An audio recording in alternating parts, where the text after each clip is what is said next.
यतीशाश्रितानां कनिष्ठो भवेयम् सदा पञ्चमोपायनिष्ठो भवेयम् गुरोरङ्घ्रिरूपो भवेयम् हरेरन्तरङ्गो भवेयम् भजे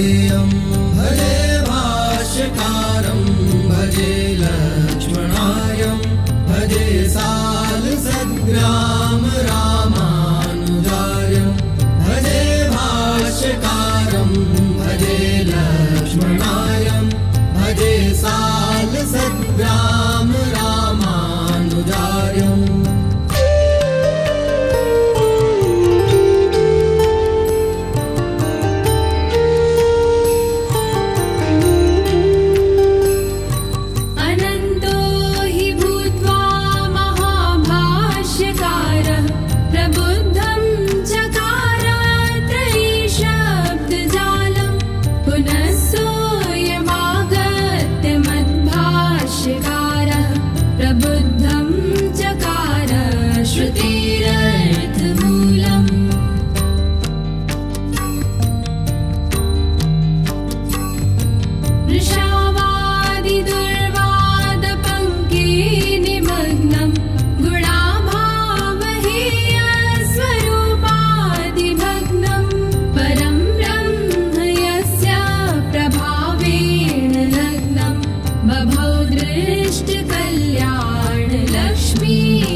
भजे सालसद्ग्राम रामानुजार्यम्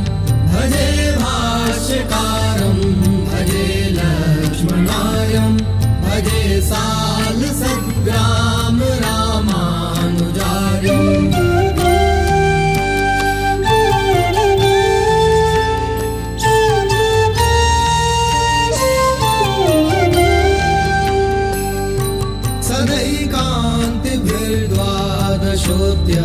सहस्रै चतुस्सप्तति स्वीय सिंहासनस्थै तथा विष्णुभक्तैरनन्तैरुपेतं महारङ्गराजाङ्गरक्षा विनीतम्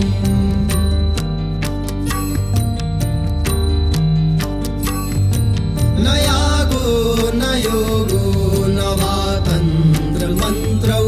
न हि ज्ञानदानेन भक्ति प्रपत्ति तथाप्यात्मलब्धौ न सन्देहगन्धो बलं मे महद्भाष्यकारानुबन्धः भजे भाष्यकारं भजे लक्ष्मणायम् भजे सालसद्ग्राम रामानुजार्यम् भजे भाष्यकारम् भजे लक्ष्मणायम् भजे सालसद्ग्राम रामानुजार्यम्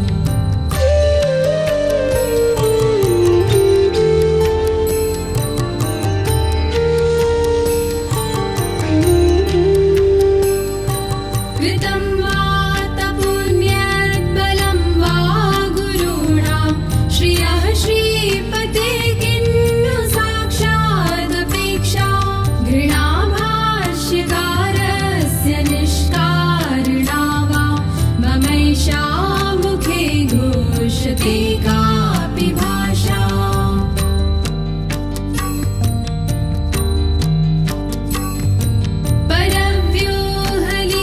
परव्यूहलीलान्तरार्चा विशेषै रशेषैर्हरिर्व्यासमन्वादिवेशैः समुद्धर्तुमेतन् भवाब्धेर्शक्तस्ततो भूद्यति शेषभावानुशक्तः भजे भाष्यकारम् भजे लक्ष्मणायम् भजे सालसद्ग्राम रामानुजार्यम् भजे भाष्यकारम् भजे लक्ष्मणायम् भजे सालसद्ग्राम रामानुजार्यम्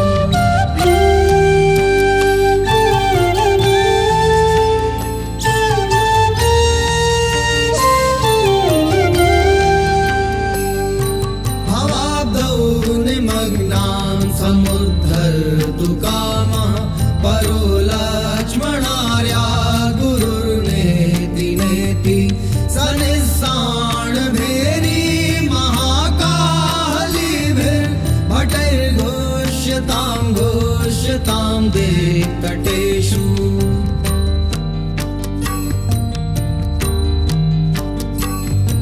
सती ब्रह्मविद्यासुतः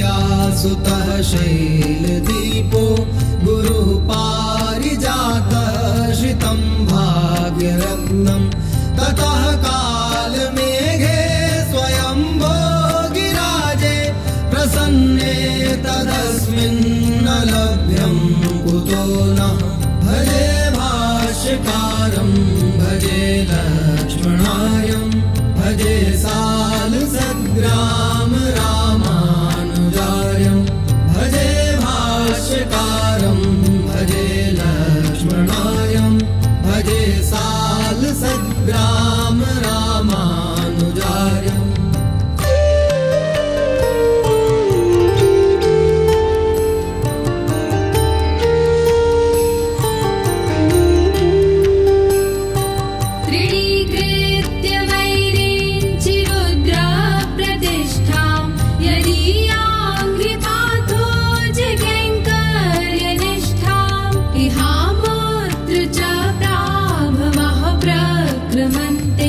तदन्यं गुरुं मूढभावा भजन्ते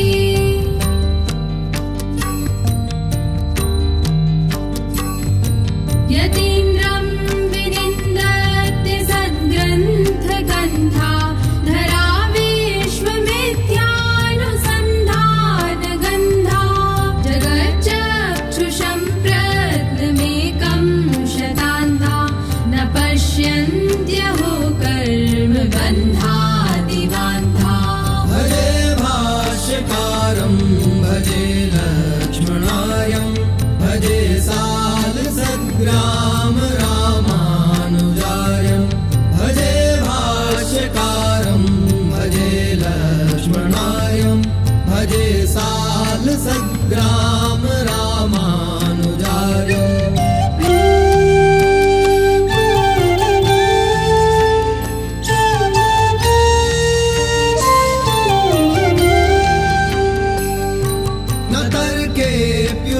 को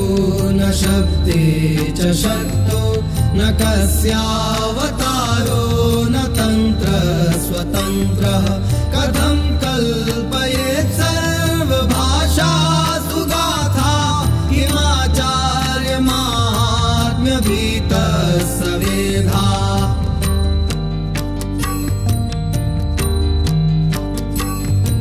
अहं तूर्वबाहुर्भणामि शृणुध्वं षठारातिनाथादिवाचः स्मरध्वं यतीन्द्राङ्घ्रिकैङ्कर्यमात्रे यतध्वं मनुध्वं मुरध्वंसि लोके रमध्वं भजे भाष्यकारं भजे लक्ष्मणार्यं भजे सालसद्ग्राम रामानुजार्यं भजे भाष्यकारं भजे लक्ष्मणार्यं भजे सालसद्ग्राम रामानुजार्यम्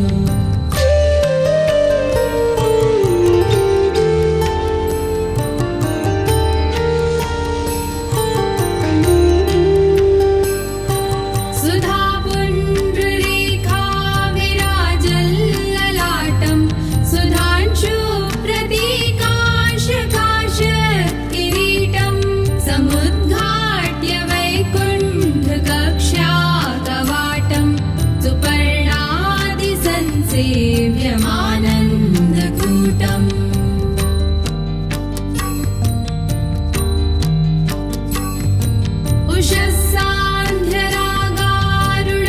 उषःसान्ध्यरागारुणन्मेघरेखा कचाकर्षिकाशाय खण्डोत्तरीयं बृहन्नारतीयोक्तरूपं तुरीयं परं वस्तु पश्यामि लक्ष्मीधरीयम् भजे भाष्यकारं भजे लक्ष्मणार्यं भजे सालसद्ग्राम रामानुजार्यं भजे भाष्यकारं भजे लक्ष्मणार्यं भजे सालसद्ग्राम रामानुजार्यम्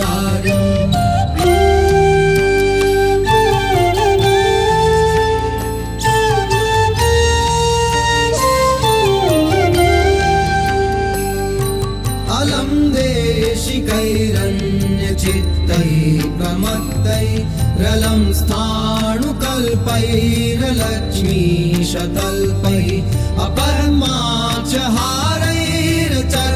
अपरमाचहारैर्चक्रान्तधारैः रसद्भाष्यकारैरशेषावतारैः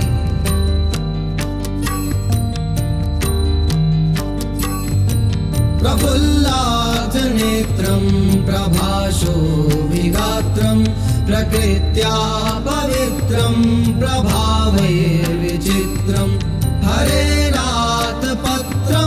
सतां जयितपत्रं सुपर्णस्य मित्रं सुमित्रासुपुत्रं भजे भाष्यकारं भजे लक्ष्मणार्यं भजे सालसद्ग्राम रामानुजार्यं भजे भाष्यकारं भजे लक्ष्मणार्यं भजे सालसद्ग्राम रामानुजार्यम्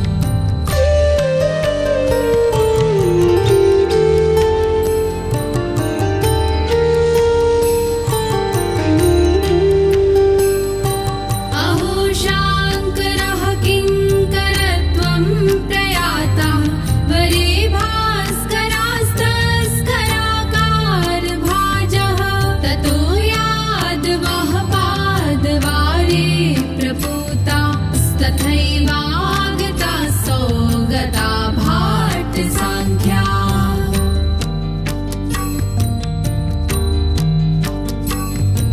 षठः कापिलः कोऽपिलक्ष्यो न मोक्षे विनष्टस्वरो भूत्समाहेश्वरोऽपि गणादः प्रणादोऽपि शान्तः प्रमाणं ब्रुवाणश्च दाणापतेयः भजे भाष्यकारं भजे लक्ष्मणार्यं भजे सालसद्ग्राम रामानुजार्यं भजे भाष्यकारं भजे लक्ष्मणार्यं भजे सालसद्ग्राम रामानुजार्यम्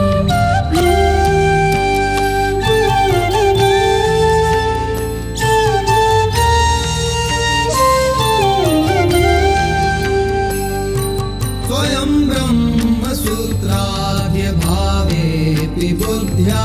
कथं ब्रह्मसूत्रादिभाष्यं विदध्यात् कथं तस्य शिष्या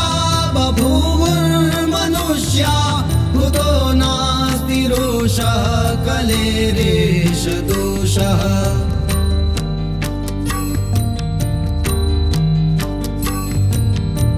पुरादर्शितं चोरभृत्कीटकण्ठं समारोह्य शय्याचलेन्द्रोपकण्ठम् अकुण्ठप्रभावोऽत्र वैकुण्ठकल्पः सकण्ठीरवं प्राप्य सोल्लुण्ठमास्ते भजे भाष्यकारं भजे लक्ष्मणार्यं भजे सालसद्ग्राम रामानुजार्यं भजे भाष्यकारं भजे लक्ष्मणार्यं भजे सालसद्ग्राम रामानुजार्यम्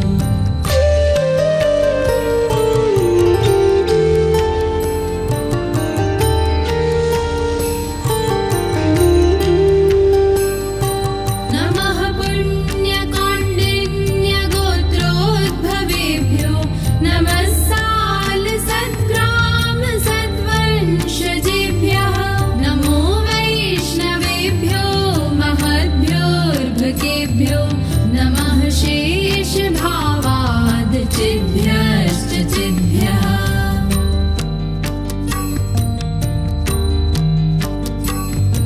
नमः पुण्यकाण्डिन्यगोत्रोद्भवेभ्यो नमः सालसद्ग्राम सद्वंशजेभ्यः नमो वैष्णवेभ्यो महद्भ्योर्भकेभ्यो नमः शेषभावादचिद्भ्यश्च चिद्भ्यः भजे भाष्यकारं भजे